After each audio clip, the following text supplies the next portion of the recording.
Hello, here we are, Cult of Cantona. Paul on deck. How are we, Deck? Good man. Yeah, looking forward to this now. Every day's a Manchester United day, as they say in the press. And true to form, we're in the forefront of everyone's mind at the moment, with Fergie, Ten Hag, everything, Yeah, I newspapers. think on that, let's get straight into the Fergie business because reading the headlines, that hurt. That hurt if that's the end of it now. Off you go, Fergie. But I have to imagine this was an advantageous conversation that suited both parties, knowing his relationship with Sir Jim Ratcliffe. But if they have just Alex Ferguson out of the club as an ambassador from his ambassador role, Jesus, that's devastating. I honestly can't see it happening that way. I mean, let's not forget, New Year's, he's going to be 84. And I think if it comes out that they just axed him, I mean, the backlash that Ratcliffe and Ineos would get would be worldwide. I mean, Ferguson is respected worldwide by coaches, by rival fans, whether they hate United or not. Rival fans have a respect for him, and I just think it had to have been agreed between Ferguson and them for him to step down as ambassador, because it'd be career suicide from Ineos to just say, "Nah, let's get rid of Fergie," and he's not going into the dressing room anymore. I think the man deserves. He's done wonders for our club. Okay, he's never going to be forgotten. He's got a stand named after him, statue outside the stadium, and I just can't see it happening without his knowledge. So I think he was definitely part of the decision making for that. I agree, and that's my thought was since I've read the headline. There's no way it was just a case of Alex, can we talk to you? Best of luck. In fact, I would nearly think that Sir Alex, reaching the age of now 84 himself, he's probably decided that he wishes to step down from the role and gave the nod to that conversation himself. I mean, there's nothing worse than seeing us going down 4-0 and him standing in the stands. I mean, he probably hates what he's seen on the pitch as much as every fan. I mean, yes, he was our greatest manager, in my opinion. And for him looking at that drivel out on the pitch every week must be tearing him asunder, you know. Yeah. But I mean, I don't think he definitely doesn't need the money, but I don't think he needs the hassle of going to functions and stuff. He wants to, if he's at the games, great. I mean, he should never have to worry about going to the games. I mean, he's earned the right to be there for as long as he wants, but I Yeah. think he needed to step away from all the outside stuff, away from the club. I mean, there's probably so many people pulling and dragging from him that he just said enough is enough. Yeah, absolutely. It probably has never stopped Oh from the dear. time he stepped down as a manager. He's probably been in that role where he's been pulled from pillar to post, and he was very, very almost fatally ill a couple of years ago as well. He managed to pull through and resume his ambassador role. So whatever he does next, I'm sure every single one of our fans and even a lot of our rival fans are rooting for him. But I do sincerely hope that it doesn't come out that Ineos have just cut him as part of the budgets. I can't imagine it's the case, but that would be devastating and really tarnish the legacy of what they're trying to do. I mean, the thing with the media is they're always going to sensationalize reports about Manchester United and jump on the bandwagon. I mean, it's what sells the newspapers for them. I mean, no matter what happens in other clubs, they're always going to be ready to report on United. And I mean, we are recognised worldwide. So I mean, any story about United, they're just going to jump on it and try to run with it. And I mean, realistically, the headline Fergie decides he doesn't want to be ambassador isn't as good as Ineos Ineos throw removing. out Fergie. He's gone. So I mean, that's. I just think they sensationalized it, and there's no way. I just can't see it. There's no way Ineos are just going to hand Fergie's P45 and say jog on. Yeah.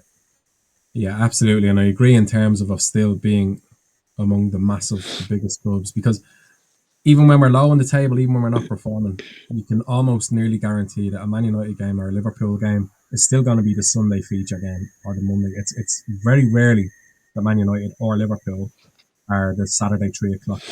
are still the big generators of English football. So. Can't hear. So another subject we're having, I think this is the subject of every Man United fan every week. The future of Erik ten Hag. Where do you stand, Deck, now, and what's your opinion? I think Tuchel taking the England job has given him a huge boost. That was one I honestly didn't see happening, but that's another Manchester United candidate out of the way to keep Ten Hag in the job. Look, I think he has to be given the year anyway. I can't see the point of changing the manager after, 7, 8 games. I mean, they backed him in the summer. That was the time to get rid of him. If they were going to get rid of him in the summer and leave a new manager come in and build. There's literally no point in bringing someone in January with the squad, with another manager's squad, hoping that he'll be able to do something, because there's not many managers out there that are going to make good with what we have on the pitch at the moment, He's been backed. He's been given the players that he wanted. So let's see, can he do the job? I can't understand how we can turn up in games like the Cup finals and we can't turn up on a Saturday or a Thursday even, It baffles me.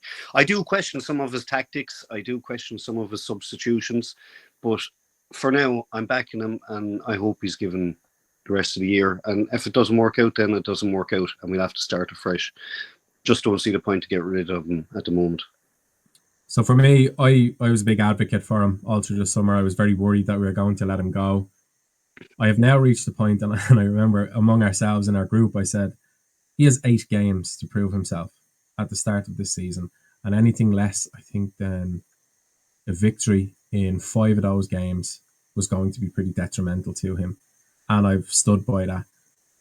There is blaming the squad and then there's blaming his tactical prowess. He's starting Christian Eriksen so regularly, who was a great football player in 2017. And he came back and he had a bit of a resurgence and a bit of a revival with us in one season. But now it's time to go. And why he keeps getting put on the field is beyond me. And why he's playing him into the 80 minutes of a football game, he only has himself to blame. He should have started the season with Garnacho, who was fit and ready, who played in the Charity Shield, looked great.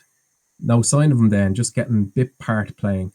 Bruno Fernandes has been toxic, absolutely toxic.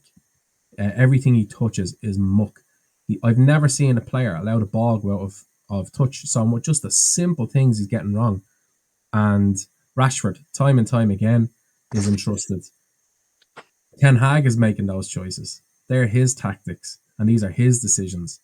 So for me now, the ball starts and stops with him. He needs to get it together. He needs to be consistent with his team selection and stop this messing where you have De Ligt and Martinez play a great game of football together, only to be benched for Maguire and Lindelof the following week, and you're thinking as a fan, what's going on here? And you're here, rotation.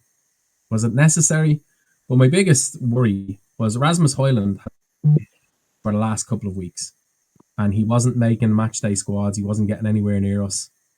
And he was getting bit part games. He should have started against Spurs. He should have started other games. And again, this is Ten Hag's decision.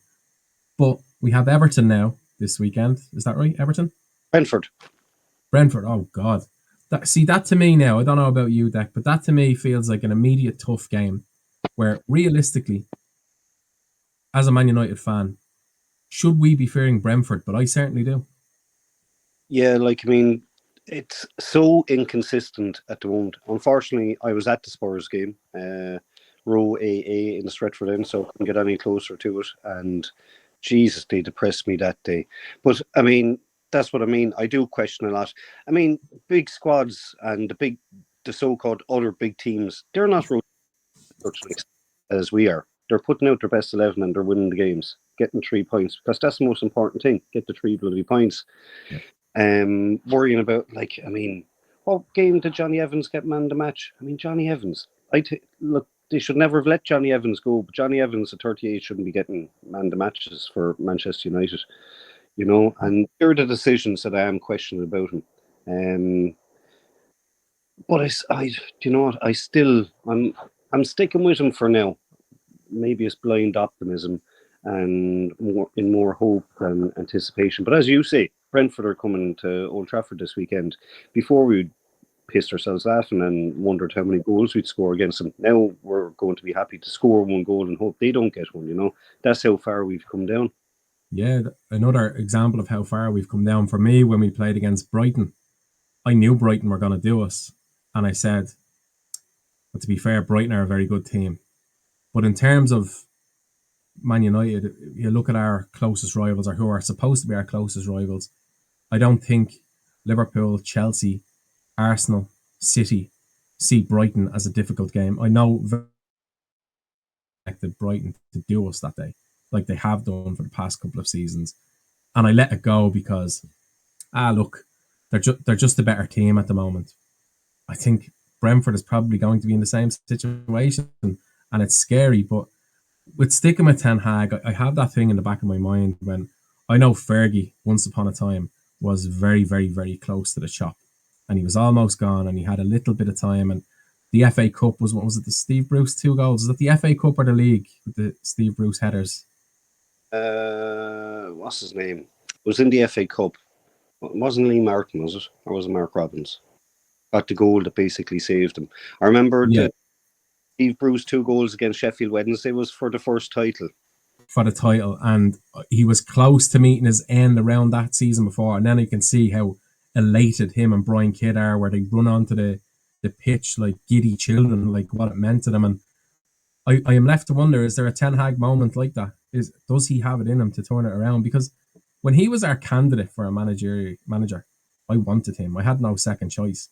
I didn't want Conte. I didn't want Tuchel at the time. Diego Simeone, managers being bandied about. I wanted Erik Ten Hag because I'd seen what he'd done at Ajax.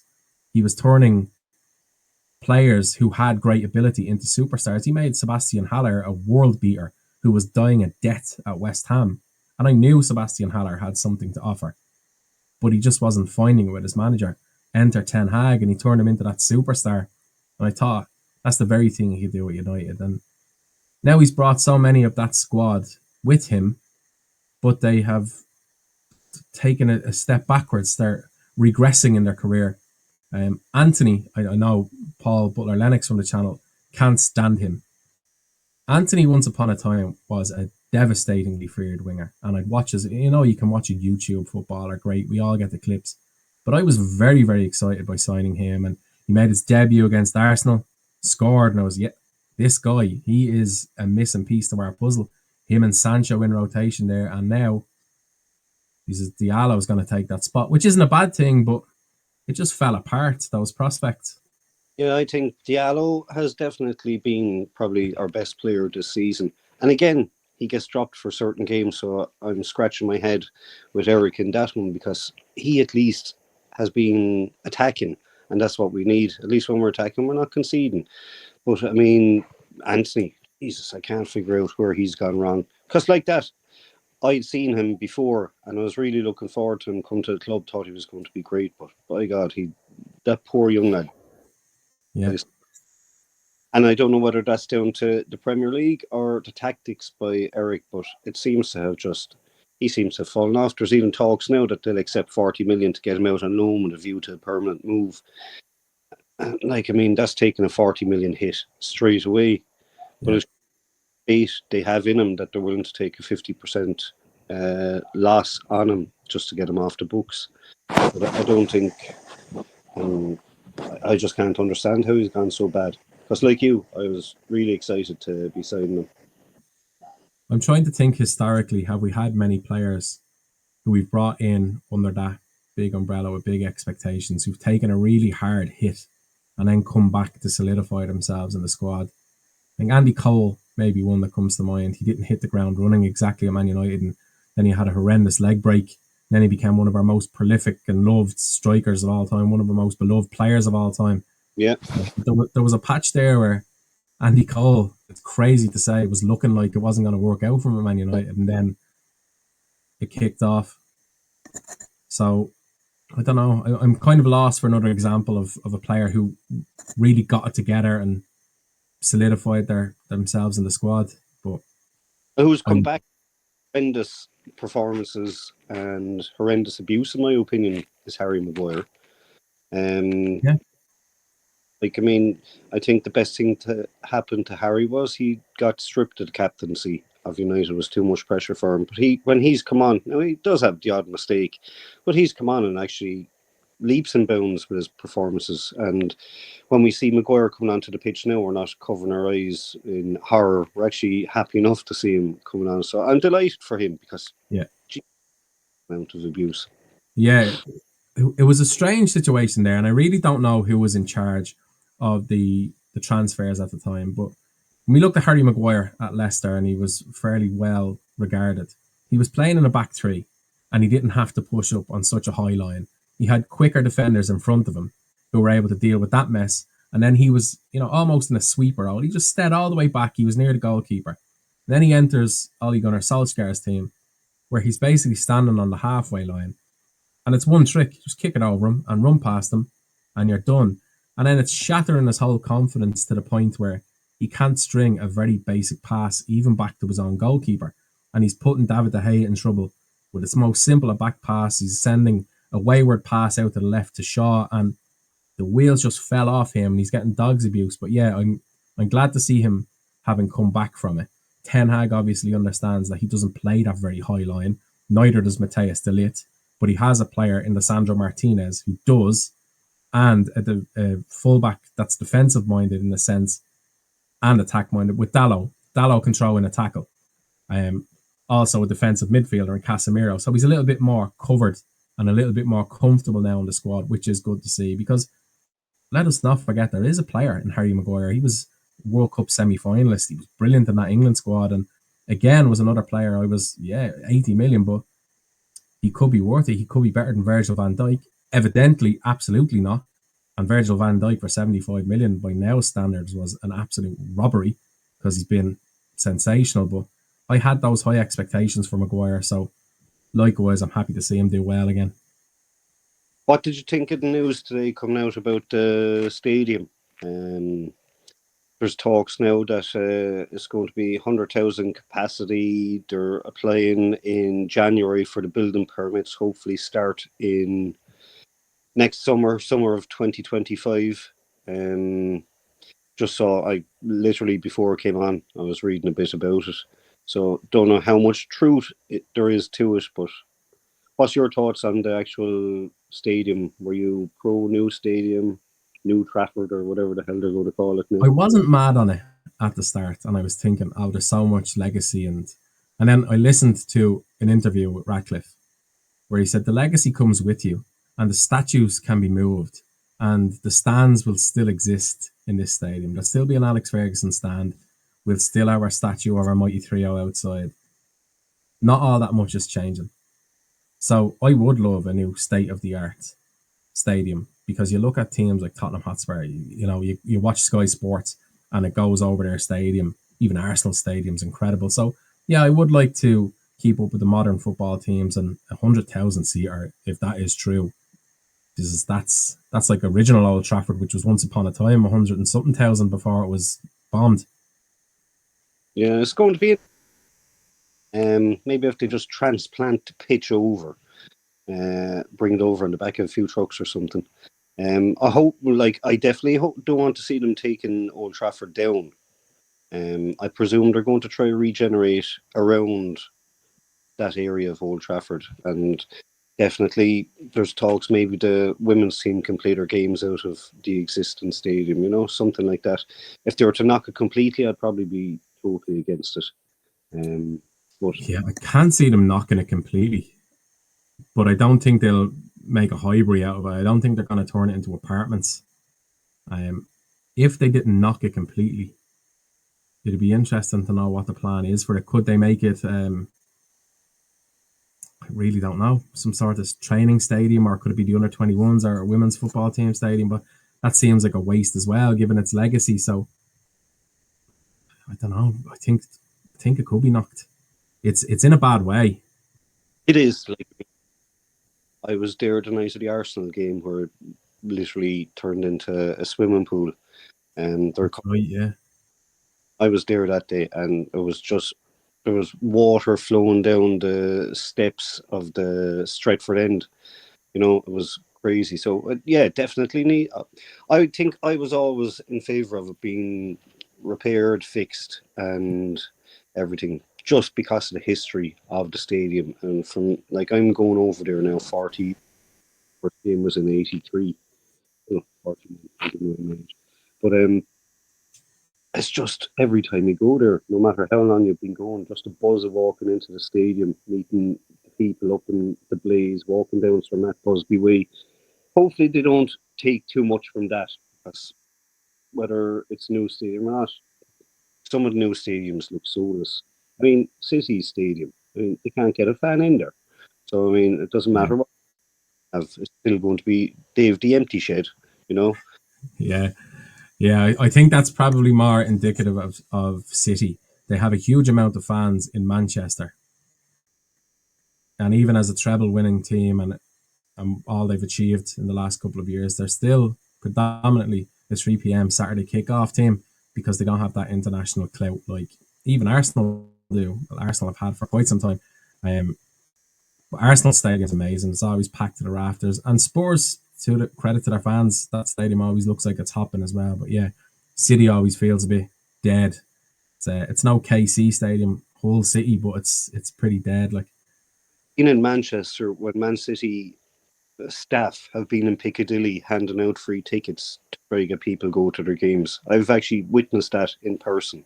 So I think the rumours that their Manchester-based fans are far superior to ours is probably a little bit of political licensing.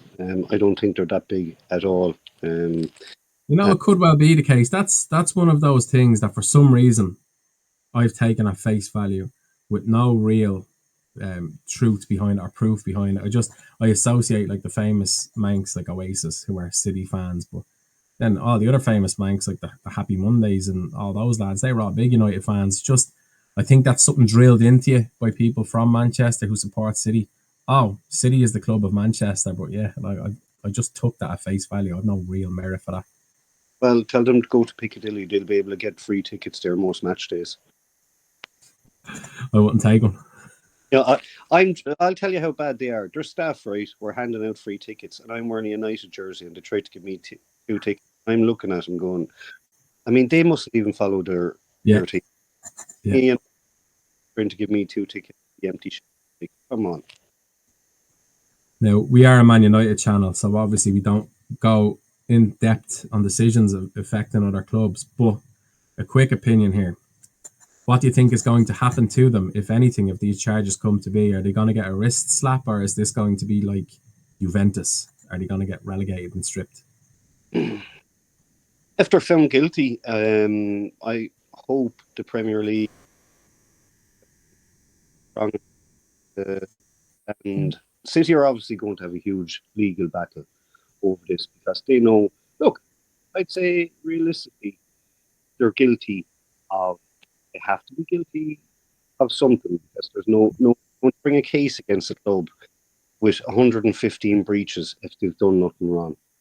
And the Premier League need to be strong on them. If that means stripping them of titles and relegating them, then yeah, that's what they deserve. For too long, they've been pushing boundaries and throwing money around left, right, and centre. So yeah, I'd love to see them dealt with properly.